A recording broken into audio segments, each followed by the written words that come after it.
यही थोड़ा ये जो है मेरा मोबाइल जो है उसकी अमाउंट बनती है 8,000 रुपए और इसकी टैक्स जो है वो 8,722 रुपए मैंने टैक्स भरना है ये।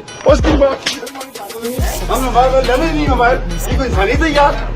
अभी हमारा मोबाइल देखें, मोबाइल कितने का और टैक्स कितने का है। नए पाकिस्तान है ये, नए पाकिस्तान की ऐसी की तैसी। ये कौन ना लमाइती है हमारे माइती हैं, हमारे गरीब लोग हैं, हमारे पास इतने पैसे नहीं है, वसाइल नहीं है। 8,000 रुपए कौन भरेगा।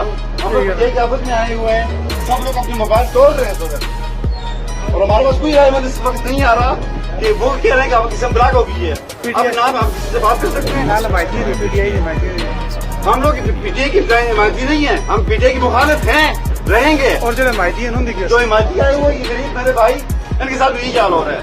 ये पीछे इस्ताद साहब खड़ा है, ये पीटीआई की हिमायती है। ये इसके मोबाइल की ब्लॉक हो गया है। मेरे पास मोबाइल है, ये मोबाइल है मेरे पास जैसे इसकी अमाउंट बनती है 12,000 रुपया, टैक्स भरना है 8,000 रुपया, 8,700 रुपया, बल्कि 9,000 रुपया। इमरान खान मैं तुम्हें क्या बताऊँ अभी, तू मुझे रिश्ते देगा, ये देगा तो फिर तुम्हें भरूँ बगैर के बच्चे। ये कोई इंसानी हमारे साथ कुत्ते के बच्चे। Please subscribe the channel The Witness and like the video.